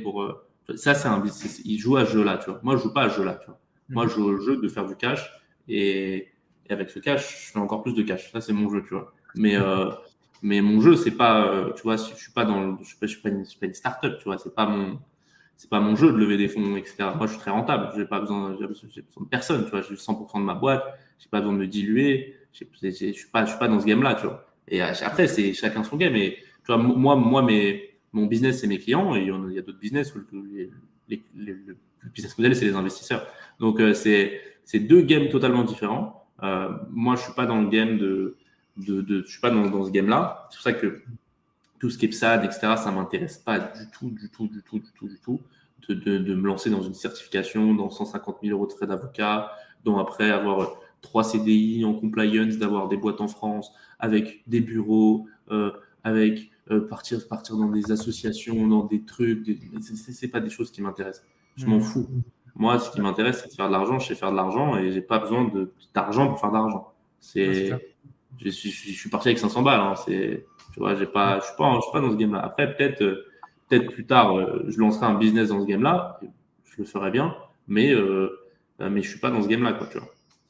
Ouais, puis comme on a dit, surtout, en fait, tu vois, moi, bon, moi, je pense que si je me chauffe, je lève un peu de fonds, parce que maintenant, j'ai un gros réseau, mais moi, je lève de l'argent sur WhatsApp, tu vois. Moi, il n'y a aucun fonds d'invest. Enfin, je pense pas trop qu'on va me répondre, quoi, tu vois. Moi, je ne corresponds pas. Je suis pas un HEC, tu vois, j'ai arrêté l'école à 14 ans, tu vois, je suis instable, tu vois, je suis jeune, tu vois. Donc je corresponds pas trop au persona fonds d'invest. Aux gens qui recherchent. De toute façon, eux, ils aiment pas trop les gens qui savent faire de l'argent. Ils préfèrent des gens qui savent dépenser de l'argent et qui savent pas trop en faire. Tu vois. Ils savent cramer, ouais. Ils savent cramer l'argent. Moi, ça va, je sais bien gérer mon argent. J'ai pas encore fait faillite, tout va bien. Mais après, je critique pas. Hein. Je dis juste qu'ils prennent un peu tout le temps les mêmes. Non, mais en fait, tu as dit le bon mot. C'est un autre game. C'est un autre jeu. C'est une autre chose. C'est le jeu de la valorisation. Le but, c'est de devenir une licorne. Et il y a des boîtes, Swile, c'est une licorne, ça pèse 1,5 milliard, ça perd 30 millions d'euros par an. Hein. C'est n'importe quoi. C'est insensé, tu vois. Mais bon, Bon, ils investissent, hein. Tu me diras. C'est leur Ouais, choix, bah, hein, c'est leur l'objectif des startups, c'est de burner, grandir, faire augmenter la valo, puis au bout d'un moment, Bah, revendre le bébé. le meilleur exemple de ça, le mec qui est trop fort, c'est WeWork. Oui, Genre, et qui vient de faire faillite là, non, c'est ça? bah oui, il a fait faillite, mais lui, il pèse quand même 3 milliards, quoi. Il en a rien à foutre d'avoir fait faillite, tu vois. Lui, il est très très fort, tu vois. Genre, lui, c'est un champion du monde là-dedans, tu vois. C'est Ça, très très fort. c'est intéressant, les différents business models. Et le tien est intéressant. On parlait justement de business model. Est-ce que tu peux nous expliquer un petit peu ou nous donner un exemple de rentabilité de l'un de tes clients? Imagine, je suis un client et j'aimerais bien investir chez Corporation et acheter une machine. Combien coûte une machine? Combien ça peut me rapporter par mois? Est-ce que c'est vous qui prenez en charge donc les frais d'électricité? Tu as dit non, mais la partie maintenance, combien ça coûte la maintenance? Combien vaut une machine au bout de tant de temps? Est-ce que la machine, ça se vend? Enfin, il y a plein de questions, désolé pour peut-être tout d'un coup. Mais est-ce qu'on peut avoir un peu de ton côté une rentabilité, je ne sais pas, par exemple, pour 2023, quelle a été la rentabilité de tes Bah, investissements sur une machine? si tu veux, je peux te partager mon écran, on va sur un calculateur en ligne et tu vas. Allez, go. Ça va être très simple. Hop là, tac. Hop là. Tu vois mon écran? Ça y est. Ok, bon. Du coup, sur une machine à 121, c'est celle qu'on vend actuellement. Tac. Donc à 0,08 $ du kilowatt. Ça, c'est la renta actuelle. Donc ça, c'est un truc qui bouge tout le temps, c'est par rapport au prix du Bitcoin. Bien sûr. Et donc voilà, donc actuellement, une machine, ça coûte 4 000 €. Et voilà, ça, c'est la renta. Donc Donc, on est tu à. gagnes 100 € par mois avec 4 000 €, c'est ça? Ouais, à peu près, c'est ça, exactement. C'est énorme. Et ça, c'est quelque Ouais, chose pour qui les, peut. Ça, pour c'est les quelque chose personnes. qui bouge. Mais dans 2 heures, là, je suis sûr, je refresh, ça aura encore un peu bougé. Non. Ouais. Ça, c'est quelque chose qui bouge tout le temps. Donc, voilà un exemple de. Ça c'est la renta en temps réel. Tu vois, c'est avec un prix du Bitcoin à 42 619,84 $. Voilà. Ça, c'est la renta. Et, et donc, nous, on prend pas en charge Attends, comment on cut?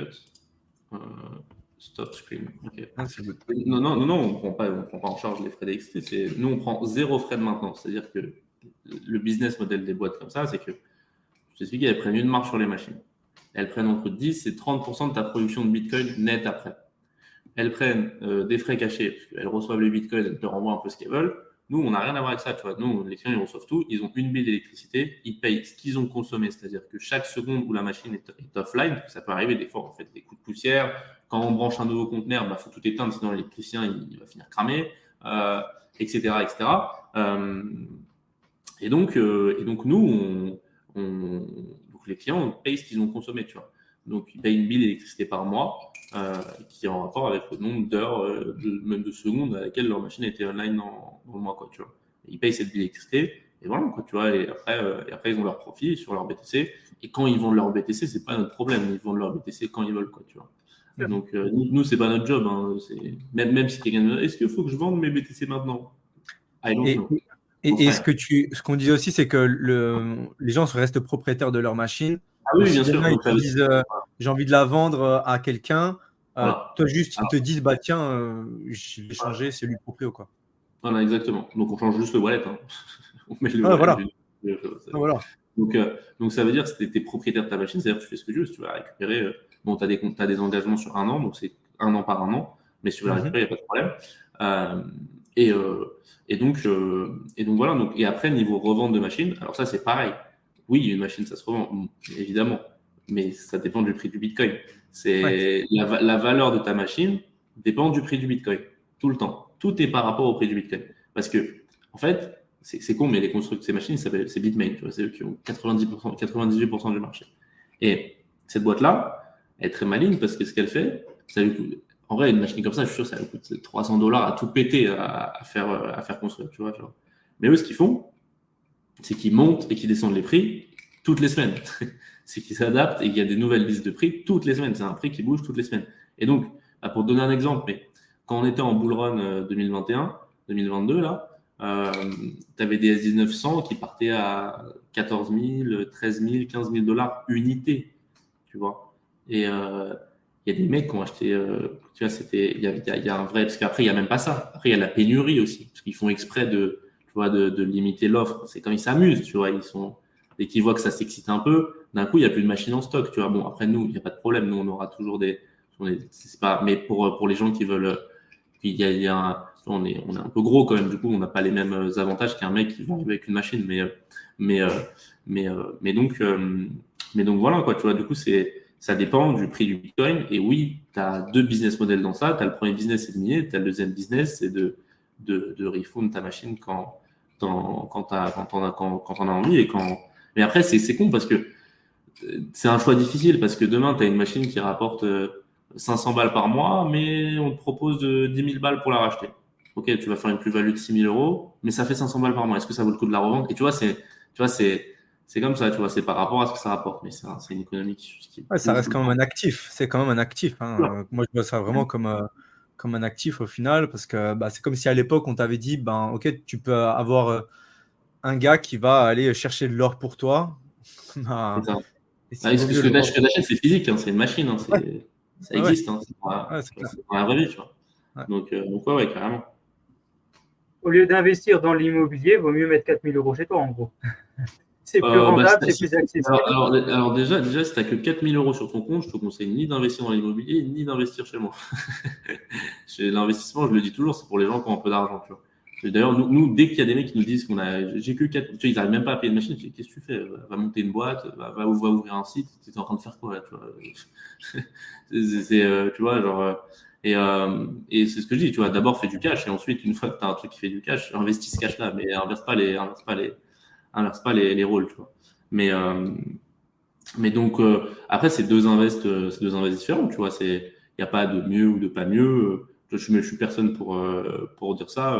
C'est un invest comme un autre. Après, c'est à toi de faire ton choix, de trouver C'est un si peu mieux. plus abordable et il y a une meilleure rentabilité quand même, si tu Ouais, ouais, regardes ouais, comme ouais, ça. ouais. C'est sûr que maintenant, avant l'immobilier, c'était quand même magique. Tu pouvais faire de l'argent avec rien. Donc ça, en France, quand même, tu arrivais à avoir des prêts. Donc, tu pouvais emprunter de l'argent pour rien, sans avoir d'argent, et tu arrives à acheter des trucs avec rien. Donc ça, c'était quand même la magie. Maintenant, c'est un peu fini. Maintenant, il faut 20-30% d'apport. Tu as des taux à 5-6%. C'est différent maintenant, l'immobilier. Ça a changé.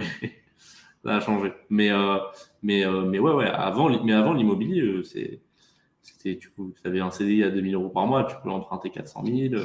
Tu pouvais acheter un truc, tu peux mettre en caution, tu peux acheter un deuxième truc, tu peux partir, tu peux devenir millionnaire en patrimoine genre tellement rapidement. Mais maintenant, ça a un peu changé.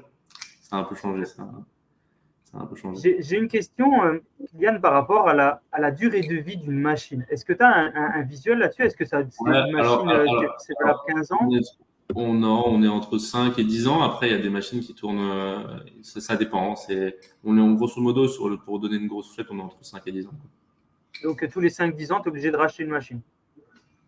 À peu près, ouais. Après, tu sais, c'est une longévité qui est compliqué, tu vois, parce que par exemple, là, il y a les nouvelles machines de Bitmain qui sont sorties, les 120H 2700 watts, bah, celle que je vous ai montré sur le truc. Bon, bah, celles-là, elles viennent de sortir. Donc tu vois, bon, sûrement qu'ils ont amélioré la durée de vie, sûrement que, tu vois, mais ça, c'est un truc, c'est sorti il y a 3 mois, tu vois. Donc, c'est sûr qu'à chaque fois, bah, c'est comme Apple, à chaque fois qu'ils sortent un meilleur tel, le but, c'est qu'il soit mieux, tu vois. Et donc, ça s'améliore tous les ans. Maintenant, bah, il ne s'est pas encore écoulé 5 ans, 6 ans, 7 ans, 8 ans, tu vois. Bon, c'est pas, tu vois, donc voilà. D'accord. Qu'est-ce que tu penses des gens qui sont sceptiques du minage dû à la consommation énergétique en disant qu'il y a un gros impact sur l'environnement parce que ça consomme de l'électricité et que ça pollue? Quel est ton avis, toi, par rapport à ça? Alors, tu veux mon avis? Alors, je vais t'expliquer un truc. Déjà, premièrement, Moi, je sais 60... déjà la réponse, hein, mais c'est effectivement. Non, mais je vais te raconter une petite histoire, ça va être drôle. Déjà, 60% du minage est branché sur l'électricité verte, déjà, pour commencer. Donc, c'est soit de la récupération, soit de l'éolienne, etc. Donc, déjà, bon, c'est une grande partie. C'est le minage de Bitcoin. Et ensuite, moi aussi, j'ai fait l'erreur, je me suis dit. Parce que j'ai fait un lancement qui a été raté avant les Émirats. C'est un truc que je ne vous ai pas dit, parce qu'on parle. Le but dans votre cas, c'est de parler des réussites. On ne parle pas trop d'échecs. Mais j'ai fait un lancement que j'ai complètement foiré, que j'ai fait en collaboration avec un mec qui s'appelle Sébastien Gouspillou, au Congo. Au Congo. Et en fait, alors son projet était génial. Il est dans un parc des Virunga, c'est un truc, machin, réserve naturelle. Il récupère un truc super vert, il récupère des barrages hydro, du surplus, machin. Ok. En fait, la vérité des vérités, c'est que tous les mecs qui critiquent l'écologie, moi je te dis, je l'ai testé dans la vraie vie. C'est pas nos clients. Nos clients, ils prennent l'avion pour manger un steak. Tu vois. Donc genre, je m'en fous de ces gens-là. Mais en fait, au début, j'ai créé un produit pour ces gens-là, mais en fait, je me suis rendu compte que Jojo qui habitait, qui est à fond, qui chie dans un compost, c'est pas notre client, tu vois. C'est rien à foutre du minage, tu vois. Et en fait, ces gens-là, ils vont jamais acheter de machine de minage de leur vie, tu vois. Ça veut dire que tous ces gens-là, en vrai, on a un peu rien à foutre. C'est pas mes clients, tu vois. C'est pas du tout ma cible. Et en fait, moi, je pensais que justement la bonne image, le vert. Parce que moi, je te dis la vérité, tu sais, j'habite à Dubaï, je prends l'avion tout le temps. C'est pas un sujet qui me, je vais pas faire le menteur, tu vois. C'est pas un sujet qui me porte dans le cœur. Chacun a ses sujets, tu vois. Moi, c'est pas un sujet où je suis en mode. Après, je fais mon tri dès qu'il y a une poubelle, tu vois. Je fais le basique. Maintenant, tu me dis, ouais, tu m'empêches de prendre l'avion pour aller manger, ça va m'emmerder, tu vois. Tu vois, je dis la vérité. Je suis pas là en mode, je vais me priver de prendre l'avion, je vais voyager à pied. Pas du tout. Je suis pas du tout ce type de personne. Maintenant, moi, j'ai fait un produit comme ça et je me suis dit, ça va être super pour le marketing. La vérité, c'est que ça a complètement foiré et que tous les gens qui achètent des machines de minage, c'est des gens qui prennent l'avion pour manger un steak. C'est des gens qui ont de l'argent. C'est des gens qui font du business. C'est des gens qui, tu vois, et c'est des gens qui, l'écologie, c'est un sujet qui ne porte pas dans leur cœur. Ça veut dire que, qu'est-ce que j'en pense? Ce que je peux leur répondre déjà de 1, c'est que 60% de toutes les machines sont branchées sur du verre déjà, premièrement. Et de 2, vous critiquez quelque chose que vous allez jamais acheter, donc j'en ai un peu rien à foutre, quoi, tu vois. Donc, voilà.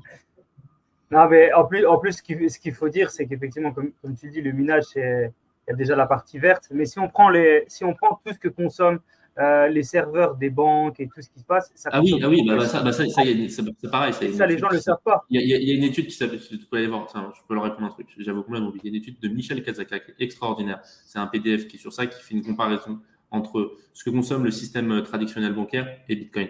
Bitcoin, je crois que c'est monstrueux ce que ça consomme. C'est clair. Pourtant, vous utilisez des banques tous les jours. Hein. Vous envoyez des virements tous les jours. Et juste, allez voir l'impact d'un virement, juste ça. Et rien que ça, déjà, ça surpasse la consommation totale de Bitcoin.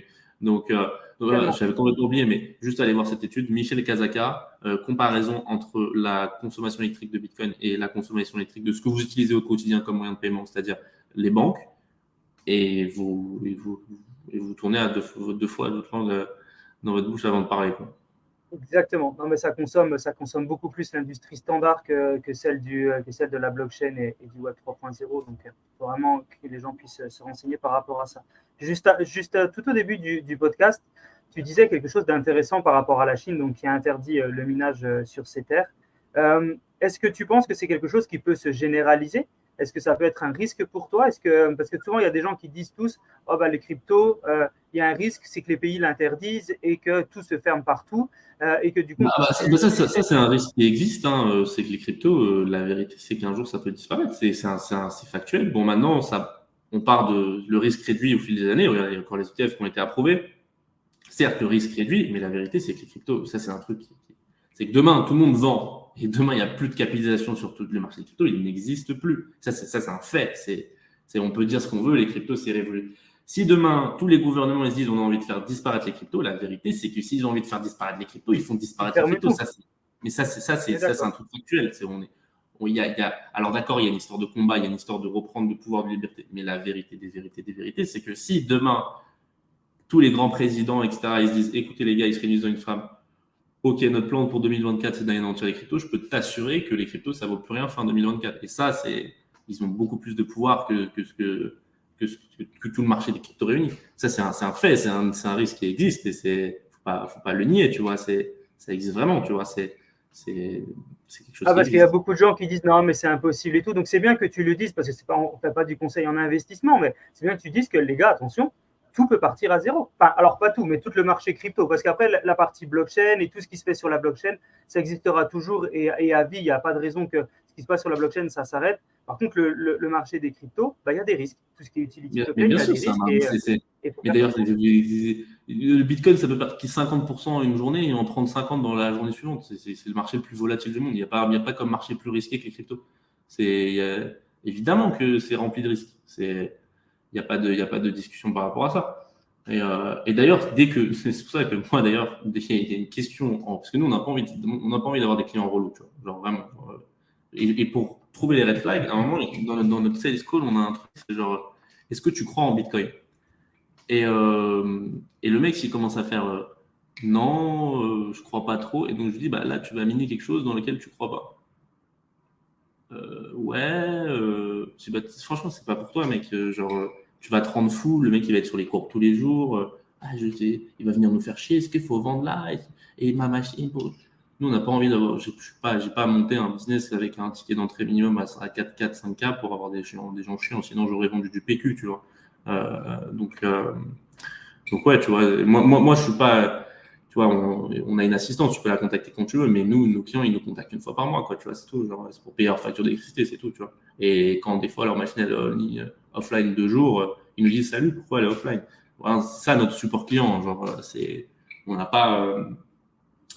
Moi, j'ai monté un business à ce prix-là en termes de ticket pour avoir des gens intelligents. Je ne veux pas avoir des gens qui viennent faire chier pour n'importe quoi. Et d'ailleurs, ça, c'est un truc qu'on fait très attention. Tous les mecs, un mec qui met toute sa thune dans une machine, et pour lui, c'est la fin de sa vie. Genre, et du coup, il va être 15 fois plus relou. Mais ces mecs-là, c'est pour ça que je t'explique. Genre, dès que le mec il nous explique qu'il n'arrive même pas à payer de machine, genre, je lui dis, écoute, on va pas te vendre de machine. Ça va être très simple. Tu vois, genre, nous, on s'en tape. Tu vois, on n'a pas du tout envie de se faire chier avec ces gens-là en termes d'énergie. C'est des gens qui mettent tout ce qu'ils ont chez toi. C'est-à-dire que toi, tu penses que tu vas les transformer en gens super riches. Non, mais c'est ça. Ils prennent la totalité du risque sur ton dos après. Donc, le risque de leur vie, leurs problèmes. Je peux pas acheter à manger à mes enfants. Enfin, tu vas être responsable de tout ça, alors que c'est lui qui a pris. Mais je dis, en fait. Qu'est-ce que tu fais en fait? Va acheter des courses, va prendre des Kellogg's. Qu'est-ce que tu es en train de faire là, tu vois? Mais ouais, carrément. Quels sont les plans de Corporation pour le futur? Est-ce que tu as un visuel sur 5 ans, sur 10 ans? Est-ce que tu veux t'élargir dans d'autres pays? D'autres pays dans le sens de mettre des machines dans d'autres pays? Est-ce que tu as un visuel là-dessus?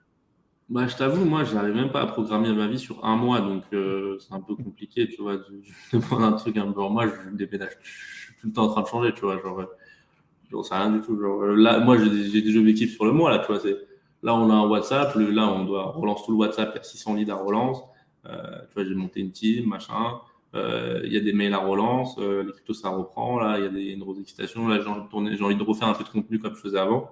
Là, c'est vrai, c'est les objectifs du mois, mais sinon, non, j'ai aucune roadmap, non. Et actuellement, ton acquisition de clients, elle tombe comme ça grâce au bouche à oreille. Actuellement, c'est comme ça que ça fonctionne. Ouais. Alors moi, je comprends pas comment on peut faire autant d'argent. Moi, j'ai pas posté de combien. Attends. Parce qu'en fait, moi, j'ai gagné beaucoup d'argent. Après, j'ai profité de cet argent. J'ai parti beaucoup en vacances. Et même aujourd'hui, encore, j'en profite beaucoup. Et franchement, je suis toujours surpris de l'argent qu'on fait sans rien faire. Hein. Genre, les gens, ils m'envoient des messages et ils me font salut. Je veux t'acheter 25 000 euros de machine. J'avais pensé à toi. Tu vois, ce mois-ci, je sais pas, on va faire quand même un peu d'argent. Et je comprends pas comment. Je poste pas, je suis un fantôme, je suis inconnu. Tu vois, ça s'appelle la qualité de ton travail, tout simplement. Ouais. Ah ouais, mais non, mais c'est vrai. Et il y a ce truc aussi. Il y a ce truc, c'est quand tu as un bon produit, au final, c'est que les gens, ils. Ouais, mais bien. Ouais, bouche à oreille, il y a du bouche à oreille. Après, on a aussi, en vrai, on a du bouche à oreille. On a beaucoup d'apportage d'affaires aussi. Parce qu'il y a des mecs, tu as vu comme on a une marge un peu intéressante et tout. Et comme c'est du gros, genre, il y a des mecs qui nous ramènent des gros clients, tu vois. Genre, ils nous créent des groupes WhatsApp, on fait un call et on prend un peu d'argent comme ça, tu vois. Et il y a beaucoup des mecs qui se chauffent, genre des banquiers, des machins, tu vois. On bosse avec des mecs comme ça. Et genre, ils ont plein de clients qui ont plein de riches et ils disent, genre, ils parlent tout le temps de nous, tu vois. Ils font, tu sais, t'as vu le minage? Bah, moi, j'ai investi, tu vois, regarde. Parce qu'en fait, ils ont aussi acheté des machines, tu vois. Du coup, ils ont leur application, ils montrent, tu vois. Et en fait, ils s'amusent comme ça. En fait, c'est ça notre application actuellement. Mais du coup, la vérité, c'est que si tu me redonnes la visibilité que j'avais en 2021-2022, la vérité, c'est que actuellement, je pense qu'on fait beaucoup trop d'argent. C'est juste que moi, la vérité, c'est que, c'est un peu con de dire ça, mais je pense que j'ai un peu trop d'argent Et du coup, je me suis un peu reposé sur mes lauriers et tout. Je suis en mode un peu chill, tu vois. J'aime bien. Je suis en mode un Justement, peu. c'était une question. Quels J'ai étaient plus. J'ai tes objectifs toi, perso du coup? Est-ce que on voit que tu es un entrepreneur, tu as 1000 idées, tu as fait plein de choses, de tout ce que tu nous as expliqué depuis le début, et là, tu es encore super jeune. Est-ce qu'il y a un truc sur lequel tu dis, OK, maintenant, je vais attaquer ce marché dans pas longtemps, ou il y a ce marché qui commence à me titiller? Est-ce qu'il y a des marchés qui qui t'intéressent et sur lesquels tu pourrais dire, dans le Web3, par exemple, d'autres marchés Non, dans le Web3? en vrai, je suis sur un autre truc. Bon, on peut pas le dire, mais il y a un autre truc qui me branche en ce moment. Ça me plaît pas mal. J'ai bien envie de tout exposer là-dedans, mais je peux pas en parler malheureusement. Mais pas de souci. Bah, après, on Mais garde ouais, ça il y a secret, un il n'y a autre truc qui me y a branche. aucun problème. Il y a un Mais autre OK, truc qui me et c'est hors de l'écosystème Web3, sans dire ce que c'est. Tu es capable de justement de faire autre chose et être aussi bon dans d'autres choses. C'est complètement hors de l'écosystème Web3. Cool. Ah, bah, c'est intéressant. Bah, bravo, c'est bien de se diversifier, de voir autre chose. Ouais, bah, ça, c'est un truc qui me branche pas mal. Mais donc, ouais. Mais après, je sais pas, ouais, on verra bien comment ça se passe, les choses. Mais je suis en mode. J'ai plus le. Tu vois, avant, je bossais comme un malade, tu vois. Genre. Maintenant, si je taffe 3 heures par jour à tout casser, c'est la folie, tu vois. Genre. Je suis un peu plus chill, quoi, tu vois. Bah, c'est bien. Il faut profiter aussi, hein, c'est important. Et il faut faire un refresh, il faut se nettoyer un peu les idées, dire OK, Ouais, bah, c'est ce que je maintenant fais. je Hein, profite un peu et après je redéchire tout sur autre chose. ouais, c'est comme ça. J'ai des périodes comme ça, tu vois. J'ai des périodes. Là, en ce moment, en vrai, je bosse plus que 3 heures par jour. Je sais pas, je bosse 6 heures. Un truc comme ça. Mais avant ça, pendant 4 mois, j'ai pas bossé 1 heure par jour. Tu vois, c'est comme ça, tu vois. J'ai des périodes. Bon, bah, bravo. Bon, en tout cas, c'est très intéressant ce que tu fais. Pour avoir un dernier petit tip, est-ce que tu peux nous donner une idée sur le nombre de clients qui t'entourent actuellement? Est-ce que tu as un visuel là-dessus? Ouais, bah en tout, depuis le début, je pense, j'ai dû avoir 10 000 clients, un truc comme ça. Je pense que Vraiment? Wow. j'ai dû vendre 8 000 formations, un peu plus de 8 000 formations. Ouais, j'ai dû avoir aux alentours de 10 000 clients en tout depuis le début, depuis juillet 2021. Un truc comme ça. Un peu moins, je pense. OK. Et actuellement, tu vends encore des formations par exemple, pour Non, quelqu'un non, qui veut se mettre dans le minage et tout? Non, tu as pas non, de. je vois plus de formation, mais ouais. Avant, ouais, je pense total, je dois être pas loin des 10 000, je pense, un truc comme ça. Ah, bravo. C'est magnifique. C'est magnifique. Est-ce que tu aurais quelque chose en plus à ajouter, Kylian, un sujet que tu voudrais traiter, qu'on n'a pas traité, qu'on n'a pas pensé? Est-ce qu'il y a d'autres, un petit mot de la fin qui Un pourrait. petit mot de la fin, un petit mot de la fin. Un petit mot de la fin. Tu veux pas m'aiguiller sur le mot de la fin? Tu vas poser une question Bah, plus qu'est-ce précise? qu'on peut te souhaiter, par exemple, pour Ok. 2024? Qu'est-ce que tu souhaites à l'écosystème? Tout le monde dit que ça va être un bull run 2024. Bah, est-ce que tu peux nous en dire plus par rapport à ça pour clôturer un peu ta vision de 2024 et de l'écosystème? Ouais, alors moi, je t'ai dit, tu vois, moi, je me prononce jamais sur les trucs comme ça genre, jamais, moi, je vais faire une prédiction sur un cours ou quoi. La vérité, c'est que j'en sais rien du tout, tu vois. Genre, moi, je te dis, j'installe des machines, tu vois. Je suis plus un tech je suis pas un trader, tu vois. Moi, tu me montres une courbe, je sais te la lire à peu près, mais c'est tout ce que je sais faire, tu vois. Genre, je me suis jamais, d'ailleurs, le peu de fois où je me suis amusé à trader, j'ai perdu beaucoup d'argent. Donc, euh, donc ouais, donc j'essaye de. Bon, le marché là, il part bien. Il y a des bonnes nouvelles.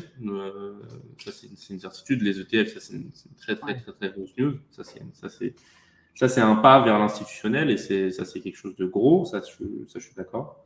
Euh, maintenant, euh, maintenant, ouais, tu vois, bull run, pas bull run, la vérité, c'est que, d'accord, à chaque fois qu'il y a eu un halving, il y a eu une montée juste après, ok, mais bon, c'est pas une science infuse, tu vois, à voir. Donc, j'ai